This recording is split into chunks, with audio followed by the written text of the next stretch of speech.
हो गया शीश?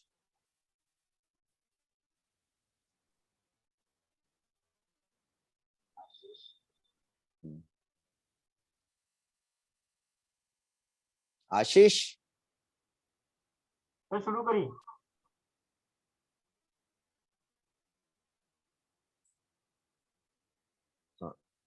सभी को नमस्कार। दिल्ली महाराष्ट्र प्रांत विदर्भ विभाग द्वारा आयोजित वार्ता क्रमांक योग वार्ता क्रमांक 21, विषय हमारा वृद्ध अवस्था और योग में आप सभी का स्वागत एवं हार्दिक अभिनंदन। वृद्ध अवस्था योग कितना कारगर साबित होता है वृद्ध अवस्था में अपने आप को फिट रखने के लिए करने वाले आज हमारे महाराष्ट्र डॉक्टर राजन पटेल सर। सर्वप्रथम हमारी संस्था के विधि विधान अनुसार 3 बार ओम की ध्वनि तत्पश्चात गायत्री मंत्र भावार्थ सहित दोनों हथेलियां दोनों घुटनों पर ज्ञान मुद्रा में, रीढ़ कमर गर्दन सीधी, आंखें हमारी कोमलता से बंद, आंतरिक प्रसन्नता के भाव। लीजिए लंबी श्वास।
तत्सवितुर्वरेण्यं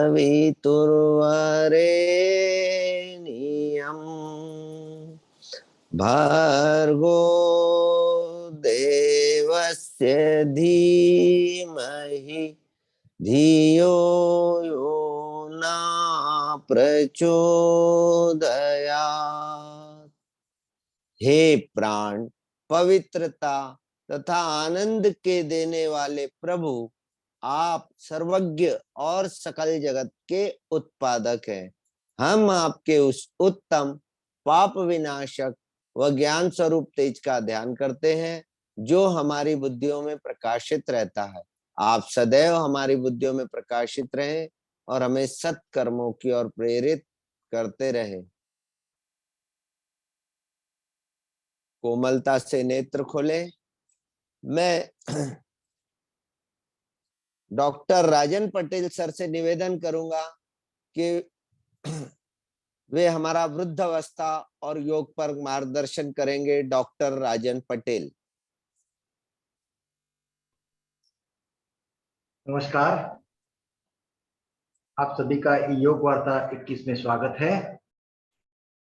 योग वार्ता 20 में हमने युवा वर्ग और योग उस पर चर्चा की थी। बहुत ही सुंदर वार्ता थी, डॉक्टर असाटी ने दी थी।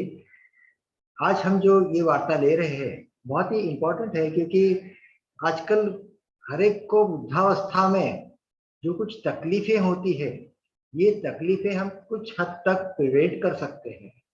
और ये प्रिवेंट करने के लिए हम क्या क्या कर सकते हैं योग के माध्यम से, ये हम आज जानेंगे। ये वार्ता में 2 टाइप में करूंगा, यानी 2 पार्ट में करूंगा। एक तो युवा और वृद्ध, उसमें फर्क क्या है, उसके लक्षण क्या है, वृद्धावस्था के लक्षण क्या है, उसकी व्याधियां क्या है, उसकी अवरोध क्या है, योग क्यों जरूरी है, और रेगुलर योग और वृद्धावस्था के योग उसमें फर्क क्या है, उनकी व्याधि का निवारण हम कैसे कर सकते हैं और योग का उद्देश्य क्या है, ये सब हम आज जानेंगे। आज की वार्ता जो है ये खास महत्वपूर्ण है, क्योंकि हम कभी ना कभी तो वृद्ध होने वाले हैं। इसमें हम मेजोरिटी अभी भी वृद्ध हैं ही, तो ये कैसे प्रिवेंट करेंगे ये सब हम जानेंगे।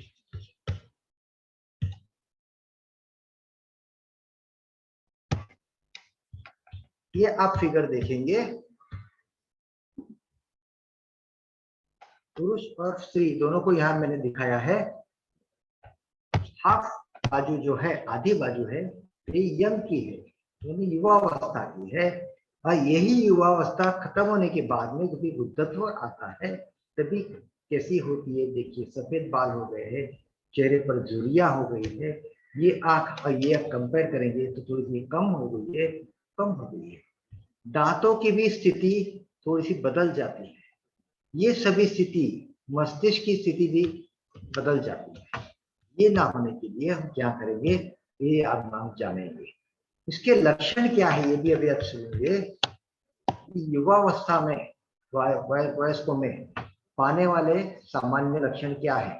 थकान, चिंता, घबराहट, हाथ पैर जोड़ों में दर्द, एकाग्रता में कमी, चिड़चिड़ापन, अनिद्रा, बार बार पेशाब आना और उस पर काबू भी नहीं रहेगा और बंद कर, ये सभी जो कुछ बीमारियां हैं, ये जब वयस्क की स्थिति में आते हैं तो ये इसमें की ऑलमोस्ट सभी स्थितियां हम महसूस करते हैं।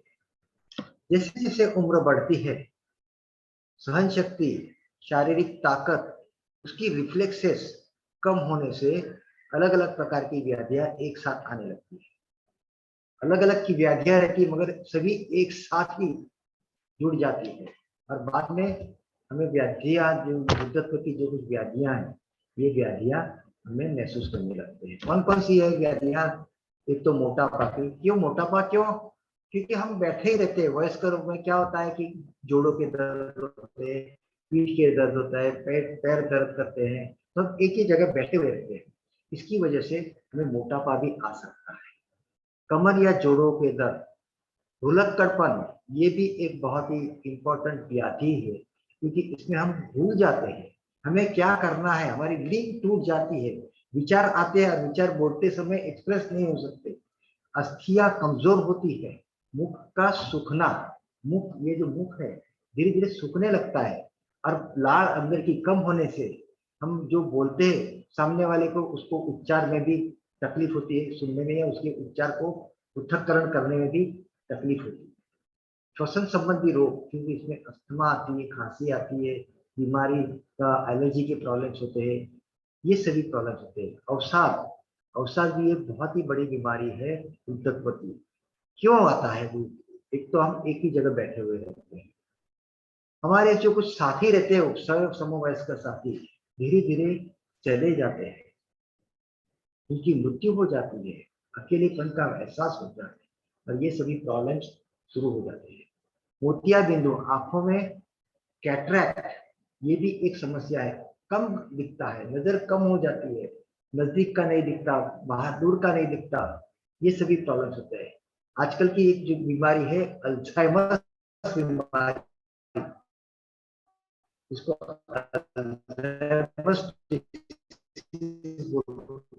भूल जाते हैं, उनको भी भूल जाते हैं, हमारे रिलेटिव्स को वजन है उनको भी हम भूल जाते हैं। कम सुनाई देता है, सुनना भी कम हो जाता है, आँख का दिखना भी कम हो जाता है, कम सुना देता है। हमारे लार की वजह से या हमारा टेस्ट बर्ड से ये भी कमजोर होने से हमें टेस्ट भी बराबर नहीं लगता, यानी हमारी ज्ञानेंद्रियां वीक हो जाती है। उच्च रक्तचाप, कैंसर, कैंसर देखिए आप देखेंगे कि वयस्कों में कैंसर की बीमारी ज्यादा होती है, क्योंकि प्रतिकार शक्ति कम होती है और अलग अलग प्रकार के कैंसर्स होते हैं।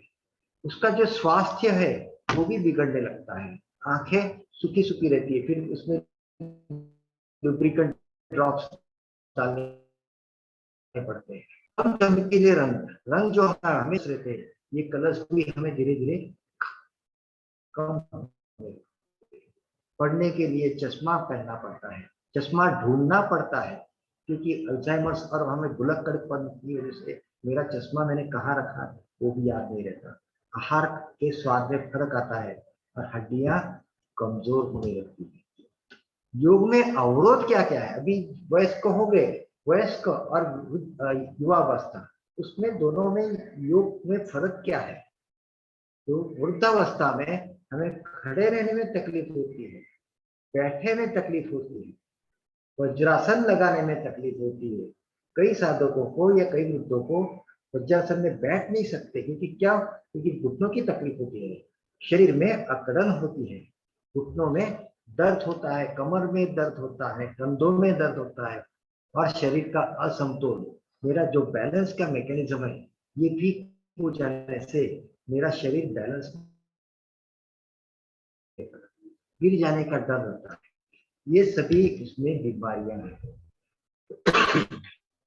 बुद्धों में योग करना क्यों जरूरी है, ये भी बहुत ही इंपॉर्टेंट है। क्योंकि हम ऐसा समझते हैं अभी कि बैठे हुए अभी क्या कर नहीं कर सकते, हम बुद्धत्व आया है इसका मतलब कि अभी सब पूरा कंप्लीट हो गया है, मेरा जीवन कंप्लीट हो गया, ऐसा नहीं है। ऐसी और ये हमारा मृत्यु कब आने वाला है ये भी हमें मालूम नहीं है। हम 100 साल जीने वाले हैं या कल तक जीने वाले हैं ये भी मालूम नहीं है।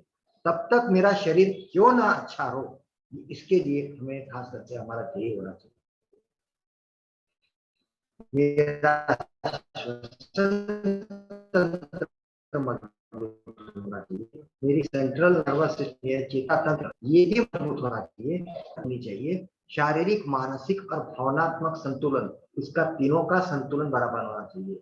शारीरिक, मानसिक और भावनात्मक संतुलन ये भी होना जरूरी है। मेरी सहन शक्ति ये भी बहुत ही मजबूत है, बरकरार रहनी चाहिए। स्फूर्ति और मजबूती भी होनी जरूरी है। प्रतिकार शक्ति, मेरे शरीर की प्रतिकार शक्ति जैसी जैसी उम्र बढ़ती है वैसे वैसे कम होने लगती है। ये प्रतिकार शक्ति जब तक रहती है तब तक मैं बीमार नहीं हो सकता, या बीमारी हुई तो बीमारी झेलने की हमें ताकत रहती है। और सबसे महत्वपूर्ण, मेरे पांचों ज्ञानेंद्रियां जो है ये सक्रिय होनी अत्यंत जरूरी है। इसका व्याधि निवारण कैसे करें इस पर हम देखेंगे। अभी व्याधि निवारण के लिए मैं तो खाट पर बैठा हुआ हूँ, आसन नहीं कर सकता हूँ, हाथ चल फिर नहीं सकता हूँ, तो ये जो कुछ आसन है उसमें थोड़ी से हम मॉडिफाई कर देते हैं। और ये मॉडिफाई करने के बाद में हम कौन कौन से आसन कर सकते हैं और कैसे कर सकते हैं इस पर हम डिटेल। चारपाई पर लेटकर या बैठकर, चारपाई यानी पलंग, इस पर हम बैठकर भी आसन कर सकते हैं या उस पर लेटकर भी आसन कर सकते हैं। कुर्सी पर बैठकर या उसका सहारा लेकर भी हम आसन कर सकते हैं। दीवार पर टेक कर, ये दीवार है, दीवार को टेक कर उसका बैलेंस हम लेते हुए उसका सहारा कुर्सी का आधार लेते हुए आसन कर सकते हैं। वयस्कों में योग का उद्देश्य क्या है ये भी इंपॉर्टेंट है। वयस्क हो गए, वयस्क में हम योग क्यों करना है? शरीर की हिलचाल बढ़े। सबसे पहले तो क्या है कि मेरी शरीर में अकड़न ना हो, मैं एक ही जगह बैठे ना रहूं, कमर में दर्द, पीठ दर्द, ये सभी जो बढ़ गए ये मेरी ना रहे, मेरी हिलचाल है वैसे ही रहे। वहां के रक्त प्रवाह बराबर उसका बढ़ा रहे, उस भाग का पोषण होता है। जैसी जैसी उम्र बढ़ती है मेरा ब्लड सर्कुलेशन कम होने से पैरों तक ब्लड पहुंचता नहीं है, रक्त पहुंचता नहीं है, और बाद में पैरों में चीटियां आने लगती है, टिंगलिंग नमनेस होने लगता है, मेरा सेंसेशन कम होने लगता है। ये सभी बीमारियां ना होने के लिए मेरा रक्त प्रवाह भी बराबर होना जरूरी है। स्नायुओं की क्षमता बढ़ाए, हमारा वेस्टेज हो जाता है, जैसी जैसी उम्र बढ़ती है वैसे शरीर की स्नायु धीरे धीरे वेस्ट होने लगते हैं। तो ये ना हो इसके लिए हमें ध्यान देना है। जो शरीर के जोड़ों की ताकत बढ़नी चाहिए, जोड़ लचकदार होने चाहिए, दिमाग को सक्रिय रखना उतना ही जरूरी है। पेपर पढ़ो, आप पजल्स पढ़ो या कुछ भी पढ़ो कि जिससे हमारा मस्तिष्क वो सक्रिय होना जरूरी है। सबसे महत्वपूर्ण, शरीर का वजन कंट्रोल में रखना। क्यों?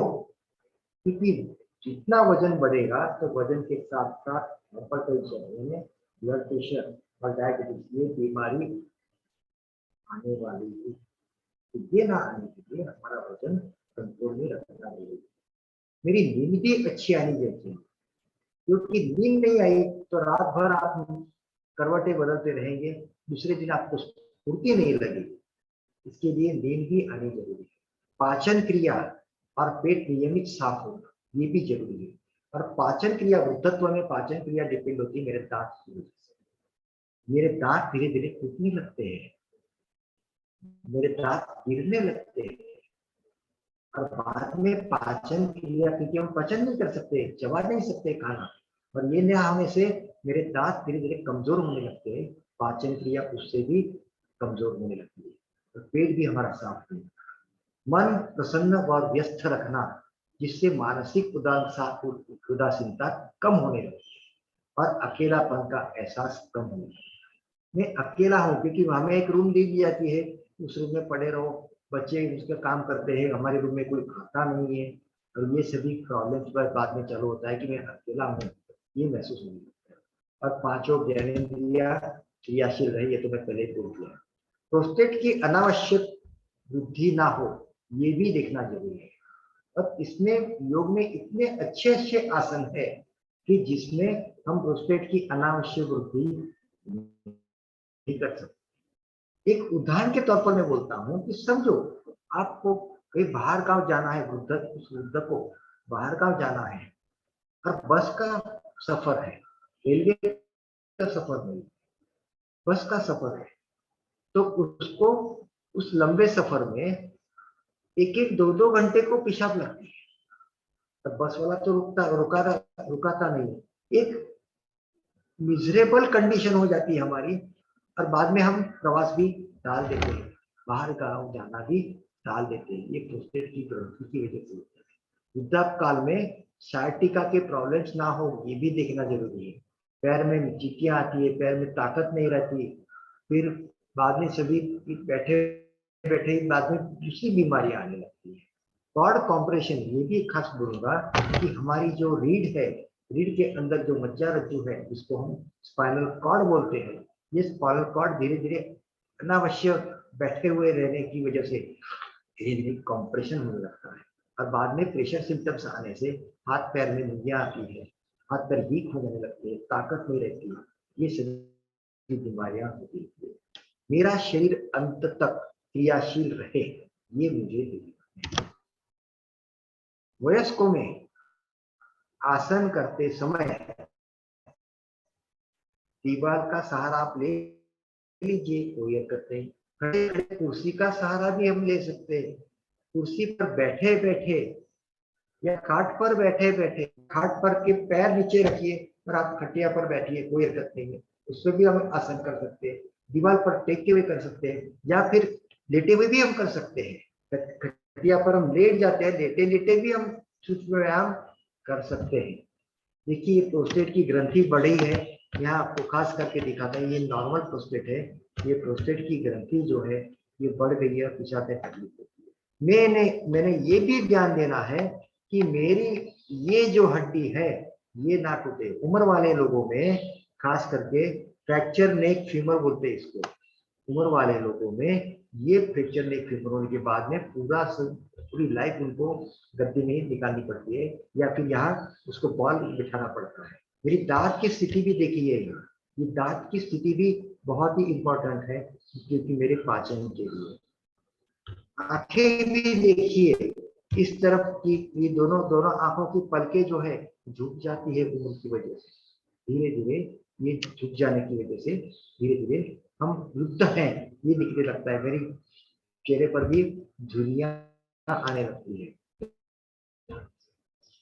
पहला भाग, अभी हम आसन के खड़े खड़े आसन को लेटे हुए कौन से कर सकते हैं, पीठ पर या पेट पर कौन कौन से आसन कर सकते हैं, और उसका प्रभाव कैसे आता है ये भी अभी हम देखेंगे। इसमें खड़े हुए आसन का प्रभाव कैसे हम देखेंगे। हाथ और पैर के स्नायु की मजबूती बढ़ाना ये मेन उसमें उद्देश्य है। जब भी हम खड़े रहते हैं तो हाथ और पैर ये दोनों की धीरे धीरे मजबूती बरकरार रहती है, जिससे वयस्क अपने पैरों पर खड़े रह सकते हैं। इसके लिए खड़े हुए हम आसन करने आसन बोलता हूँ। वयस्क व्यक्तियों में शारीरिक आकार में सुधार होता है।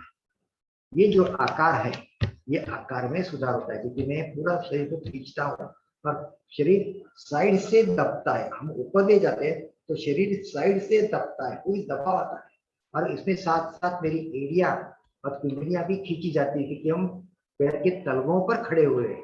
अशक्त जंघा में रखने में बेहतर सुधार होने लगता है, जिससे चलने में आसानी होती है, कमर दर्द भी कम रहता है। अभी ये वयस्क में आपका बैलेंस का मैकेनिज्म बराबर रहा तो ठीक है, ना रहे तो आप दीवार को टेक के भी ये कर सकते हैं, जिससे आपको दीवार का सहारा हम दे सकते हैं। कटी चक्रासन, ये देखिए, कटी चक्रासन में भी रीढ़ सीधी रखने के लिए शरीर का उम्र के साथ साथ आगे झुकना, ये हम जैसी उम्र बढ़ती है उसी हम आगे झुकने लगते हैं, और हम कुछ हद तक हम रोक सकते हैं, क्योंकि जैसे जैसे हमारी उम्र बढ़ती है वैसे वैसे हमारे कद धीरे धीरे कम होने लगता है। 2 इंच तक हमारा कद, तो पहले समझो मेरे 5 फुट 4 इंच हाइट थी, उम्र की वजह से धीरे धीरे ये कम होने लगता है, 5 फुट 2 इंच हो जाता है, मेरे कद कम होने लगता है। तो यह कद कुछ हद तक हम रोक सकते हैं। ये त्रिकोणासन है। ये त्रिकोणासन खास करके मैं फिगर यहाँ क्यों रखी है, त्रिकोणासन क्या बोलते, देखो 3 त्रिकोण हो गए। ये सबसे पहला बाहर का एक त्रिकोण होगा, बाद में ये दूसरा त्रिकोण हुआ, और बाद में ये तीसरा त्रिकोण हुआ। ये तीनों त्रिकोण होने से इसका नाम है त्रिकोणासन। रक्तचाप कम करने के लिए सहायक आसन है। वयस्कों में रक्तचाप ज्यादा है, शरीर को स्थिरता, ताकत और सहनशीलता बढ़ाता है, हाथ और पैर की ताकत भी बढ़ाता है, नितंब की तकलीफें दूर करने के लिए बहुत, ये देखिए नितंब यहाँ खींच जाता है। ये खींचने से होता है क्या कि ये हमारा नितंब के मसल्स पक्के रहे, नितंब के मसल्स पक्के रहे तो सपोज हम गिर गए, और गिरने की संभावना वयस्कों में ज्यादा रहती है, तो कुछ हद तक ये जब इसको इम्पैक्ट बैठता है, हड्डी पर जो इम्पैक्ट बैठता है ये मसल झेल लेते हैं और हड्डी टूटती नहीं है। फ्रैक्चर नेक फीमर कम करने के लिए या उसकी व्याधियां कम करने के लिए हमें नितंब के जो कुछ स्नायु है उसको मजबूत करने जरूरी है। ये पर्वतासन है।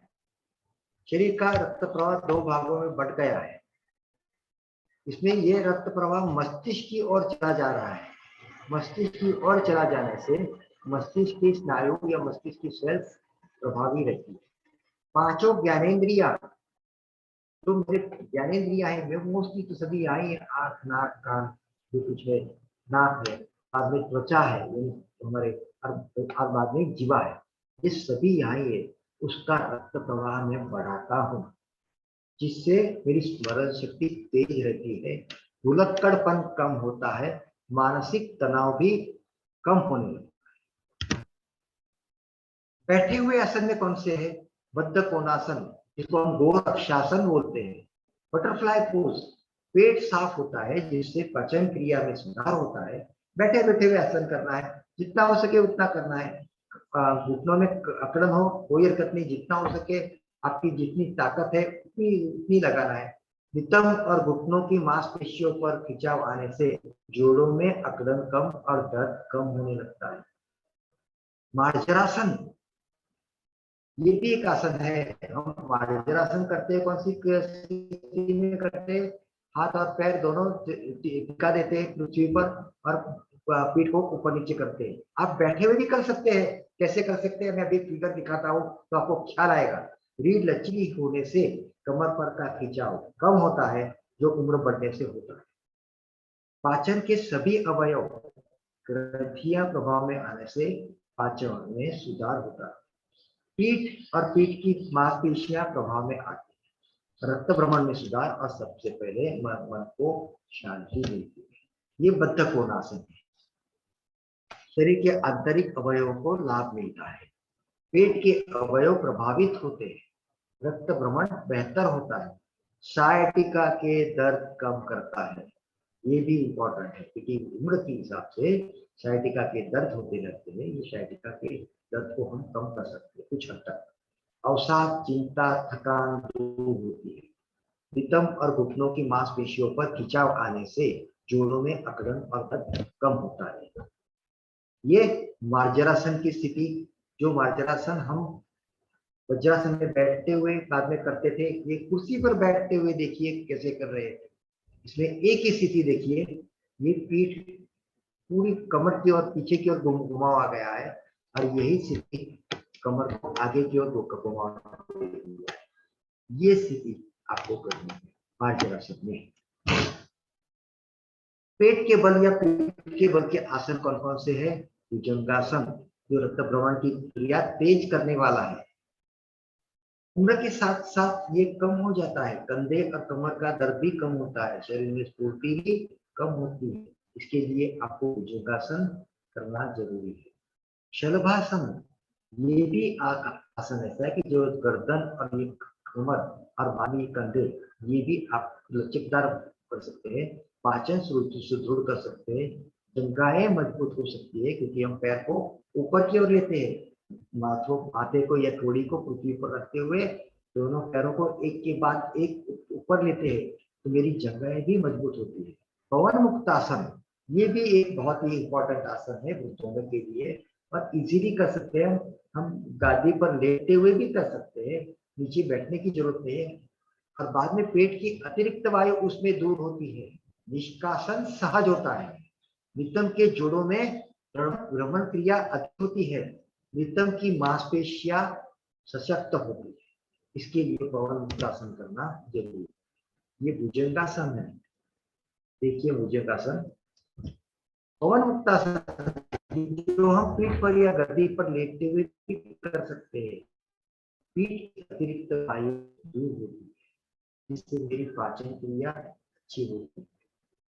नितंब के जोड़ों में रक्त प्रवाह अधिक होने से वहां के भाग का खिंचाव कम रहता है या लचीला होता है। ये भी एक योग निद्रा, ये भी एक ऐसी स्थिति है वयस्क कभी भी कर सकते हैं। खाट पर लेट, खटिया पर लेट के भी ये कर सकते हैं। योग निद्रा से संपूर्ण शरीर की मांसपेशियां ढीली हो जाती है। रक्त भ्रमण सुचारू रूप से होता है। संपूर्ण शरीर आरामदायक स्थिति में आता है। मन शांत होने से धीरे धीरे मानसिक तनाव भी कम होता है और सबसे महत्वपूर्ण, मेरी नींद अच्छी होती है, मुझे नींद अच्छी आती है। शवासन, ये भी एक आसन ऐसा है कि जो वृद्धों में आरामदायक स्थिति में कर सकते हैं। एकाग्रता बढ़ती है, मन शांत होने लगता है, अनिद्रा की शिकायत दूर होने लगती है, अवसाद कम होने लगता है और मेरी जीवन शैली में बदलाव होने लगता है धीरे धीरे।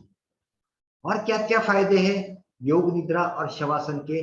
मानसिक स्थिति मेरी अच्छी होती है।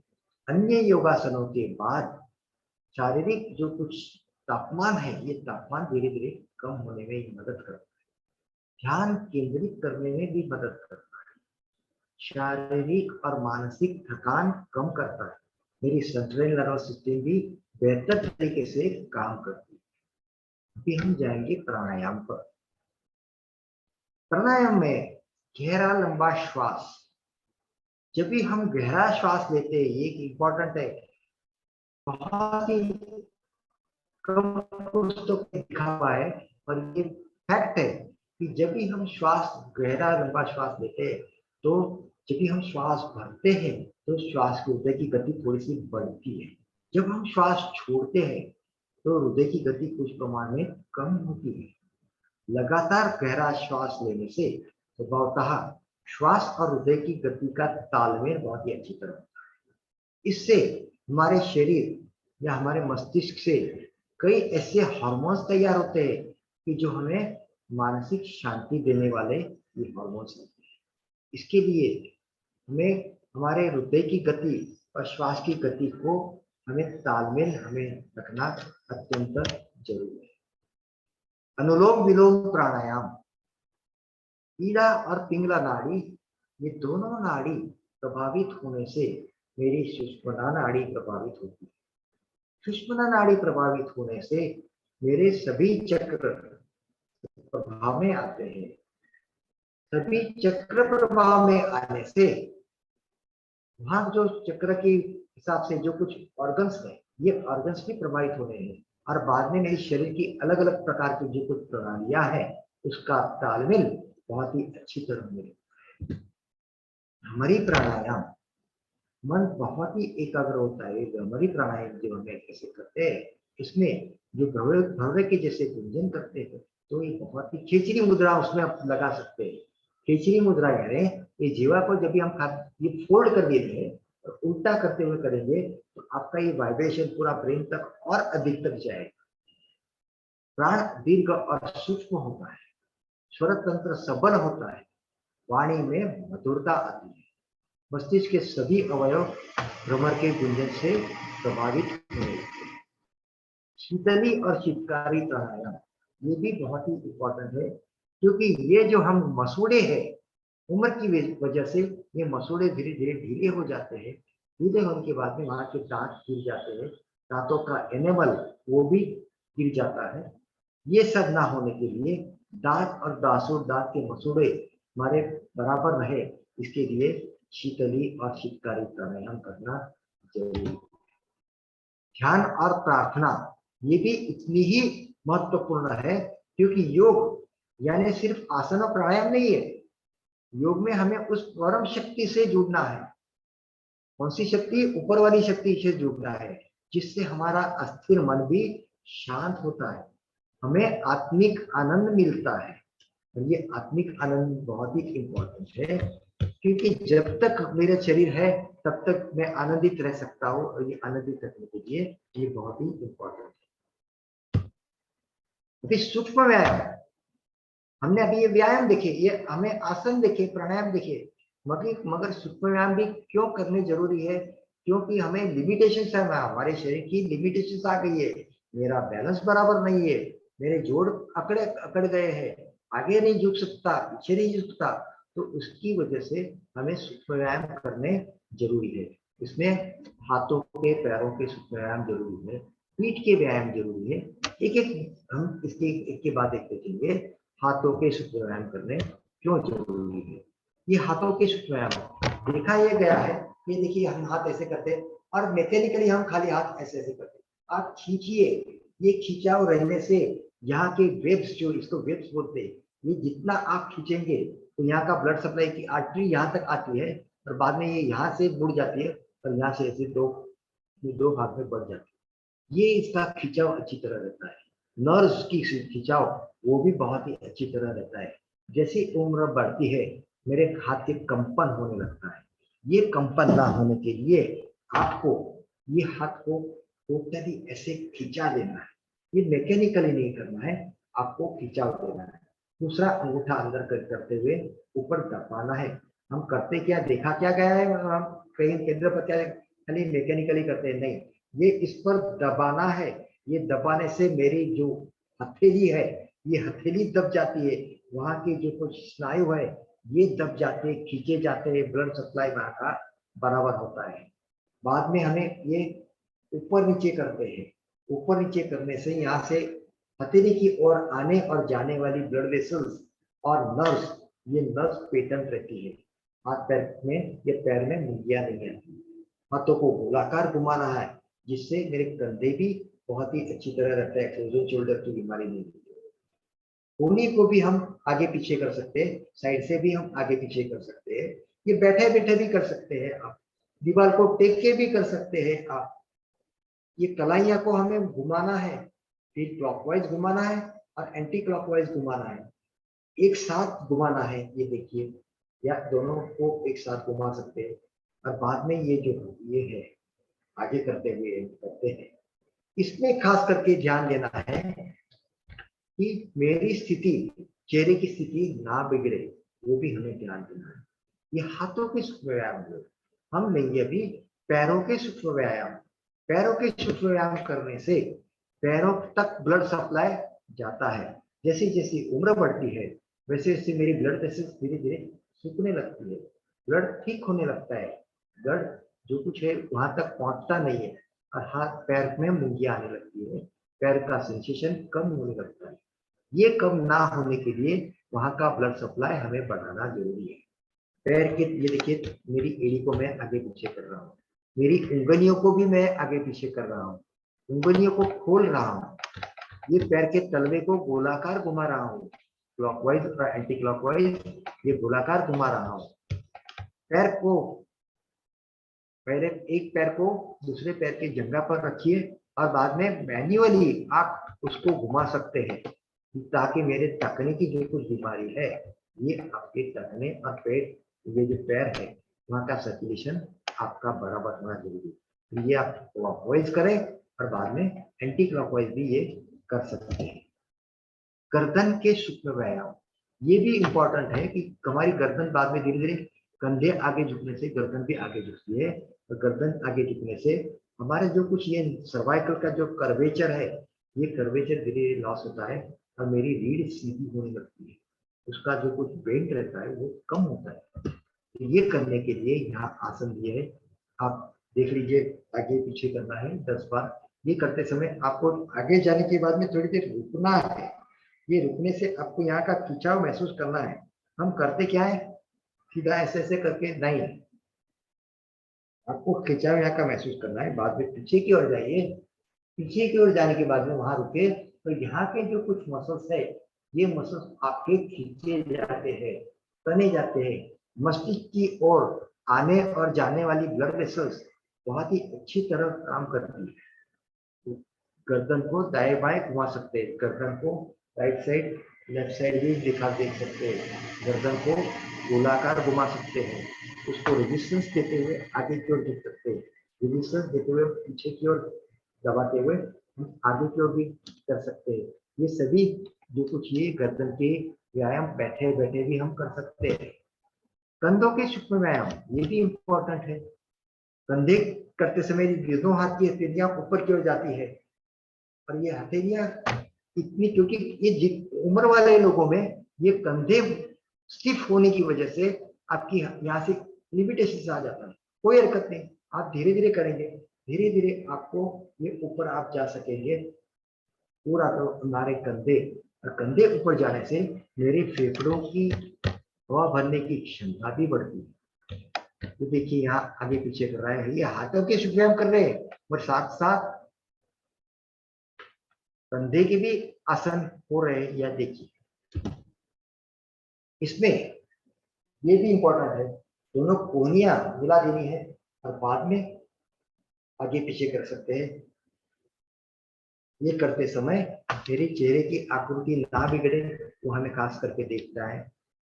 इसमें देखिए ये हाथ कंधे से, ये हाथ पूरा तलवे पर गया है, कंधा खींचा जा रहा है, यानी कंधे के जो कुछ मसल्स है ये भी खींचे जा रहे हैं। गो रक्षासन ये भी गोमुखासन, ये गोमुखासन भी देखिए आप, जिससे ये कंधे खींचे जा रहे हैं, महसूस करना है।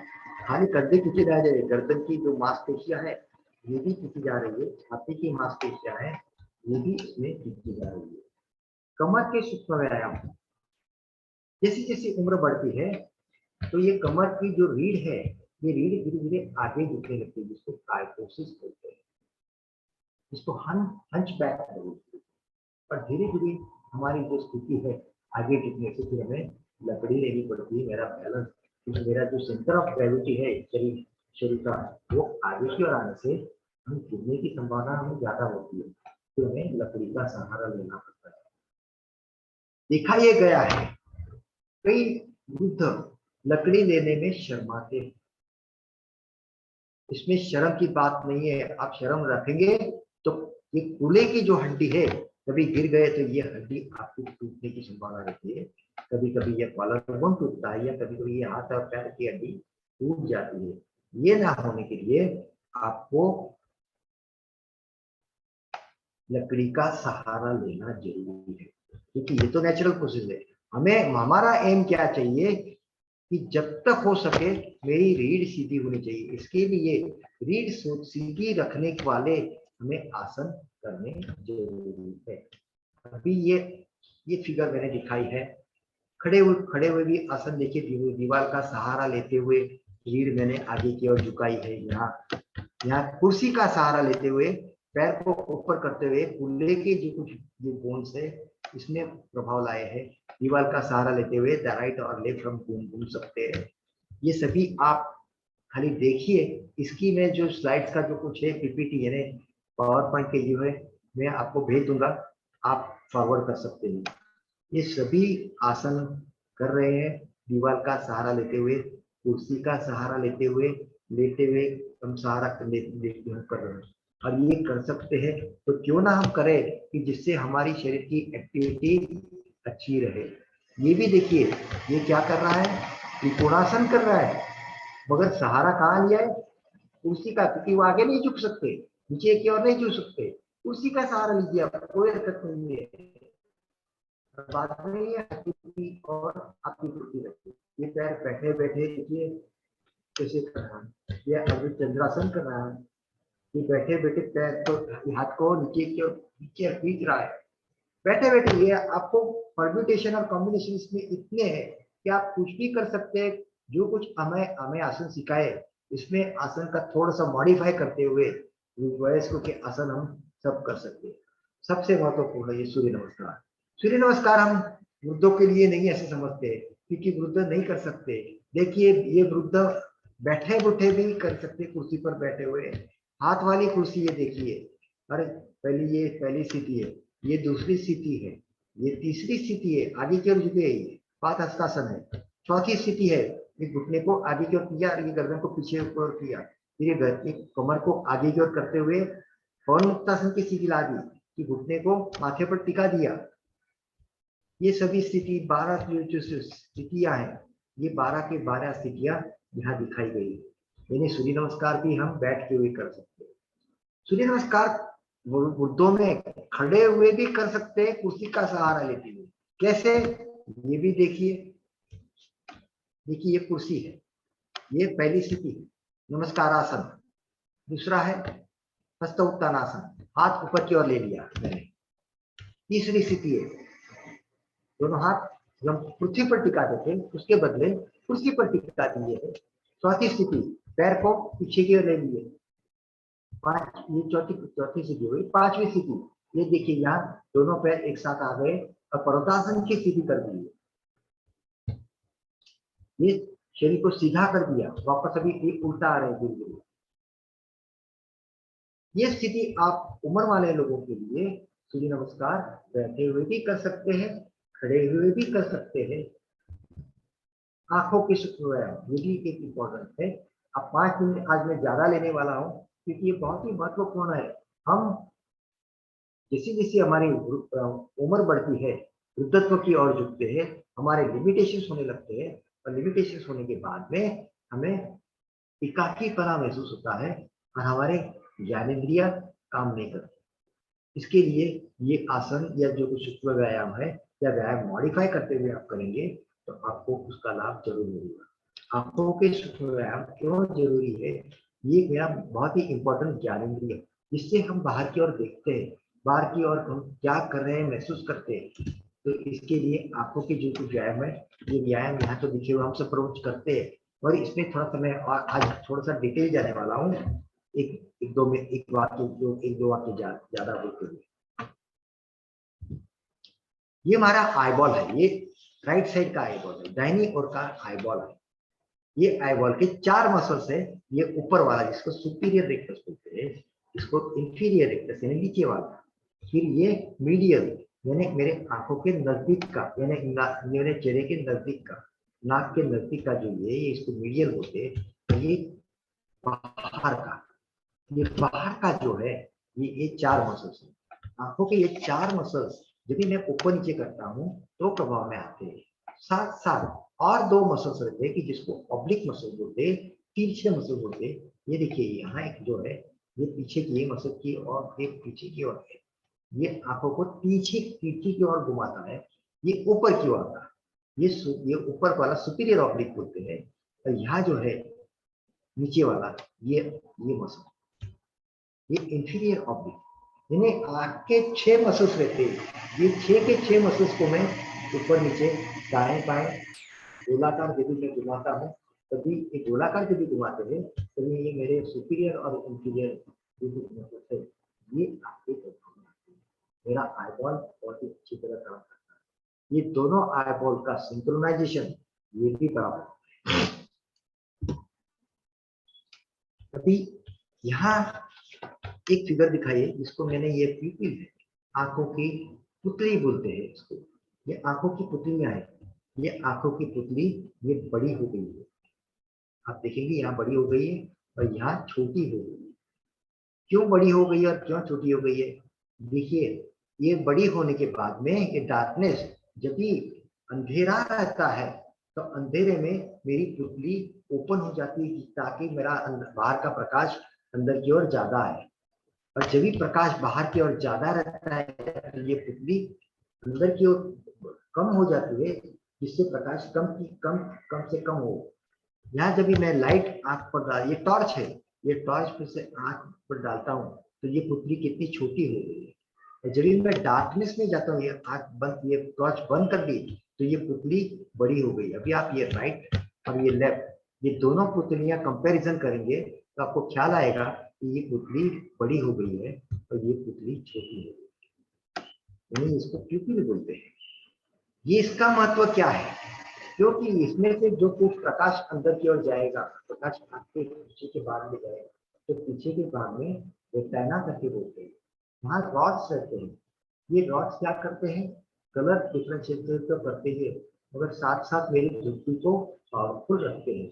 तो ये पावरफुल रखने के लिए आपको पुतलियों के व्यायाम भी करने जरूरी है। अभी ये कभी करेंगे आप कि जब भी मेरे दोनों हथेलियां, देखिए ये हथेलियां खींची गई, उस पर ये हथेलियां ले ली, पूरा अंधेरा हो गया। यह अंधेरा होने के बाद में ये पुतली डायलेट हो गई, बड़ी हो गई, ये अंधेरे की वजह से।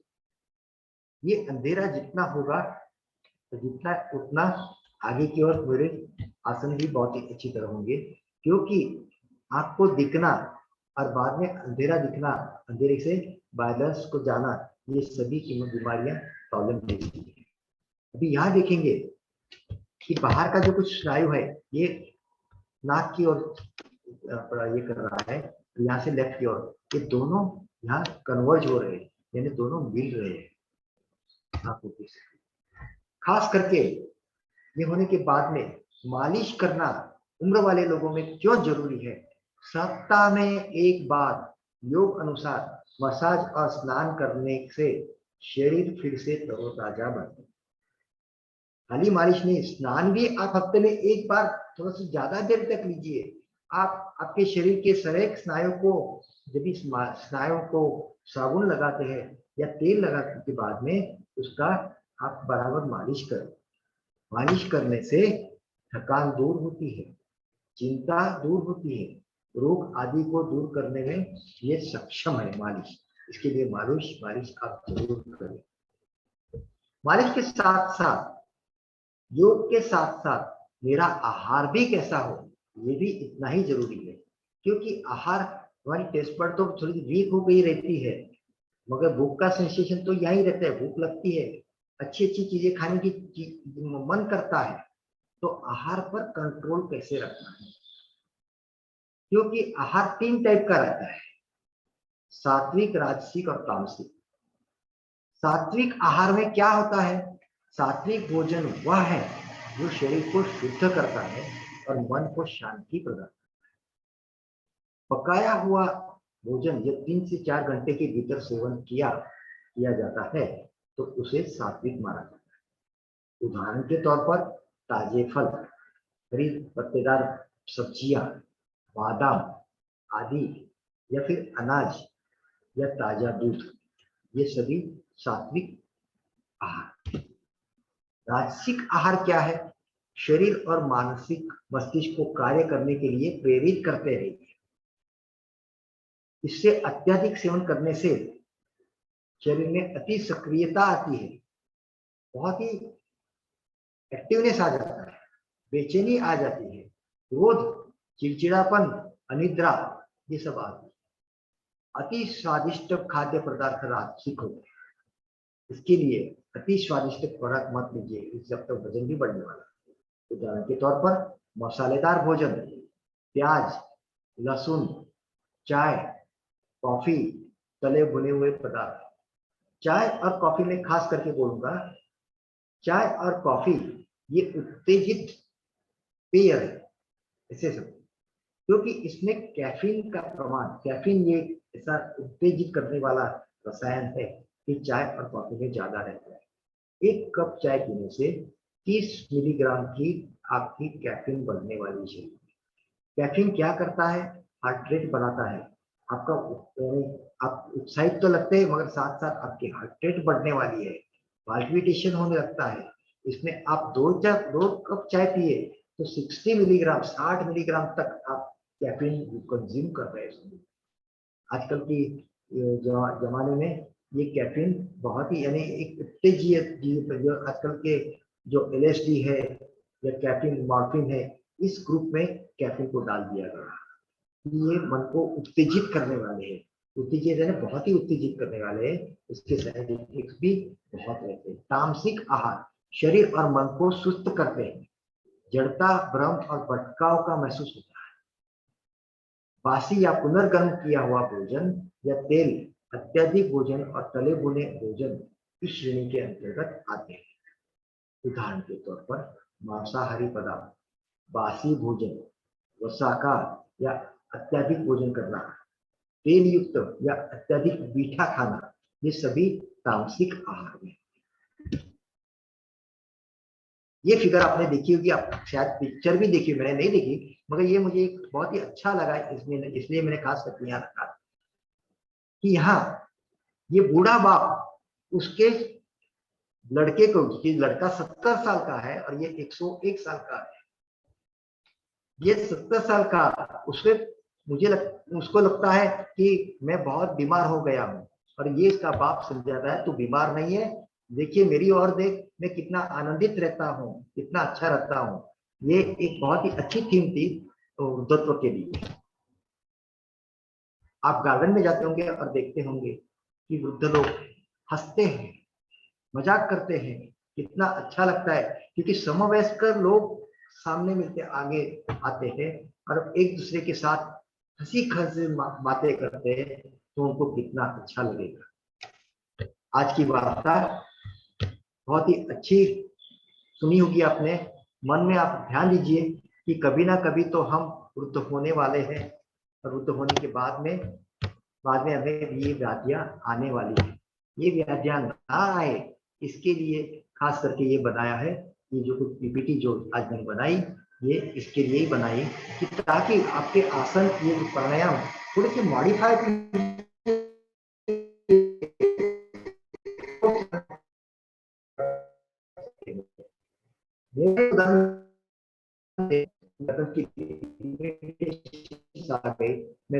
इसलिए बंद कर दिया, मगर नावासन नहीं करने के बाद में बाकी के सभी आसन में थोड़े से मॉडिफ ये सभी आसन कर सकता।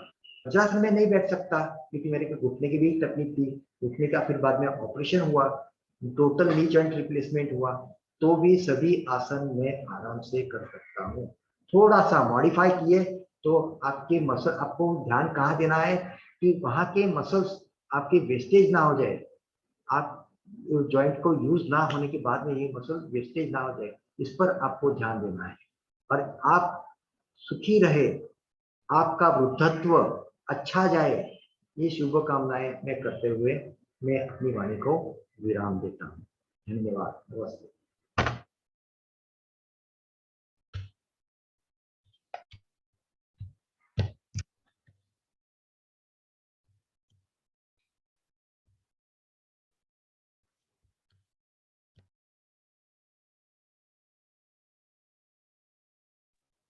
आप माइक ऑन कीजिए। हाँ हाँ, बहुत बहुत धन्यवाद सर। आपने बहुत सुंदर और सरल भाषा में हमें समझाने का प्रयास किया, और लगभग मुझे ऐसा लगता है सभी को समझ में भी आया होगा। जो अभी वृद्ध नहीं है उनके लिए आने वाले समय में ये सब हम समझने, जो आज समझा वो काम में आएगा, और जो वृद्ध है हमारे साथ में अभी, उनके लिए अभी बहुत सरलता से अपने जीवन को अंतिम पड़ाव तक कैसे व्यतीत करें, ये समझ में आया होगा। बहुत बहुत धन्यवाद। अंतिम पड़ाव में हम शांति पाठ, दोनों हथेलियां दोनों घुटनों पर ज्ञान मुद्रा में, कमर गर्दन सीधी, आंखें हमारी कोमलता से बंद, आंतरिक प्रसन्नता के भाव, एक लंबी श्वास लेकर ओम की दीर्घ ध्वनि, पश्चात शांति पाठ।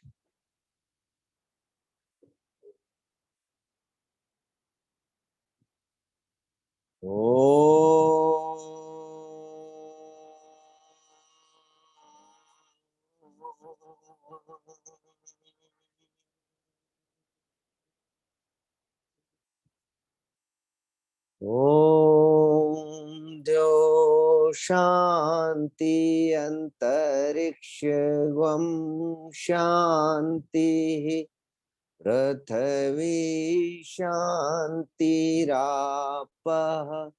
शांतिरोषधय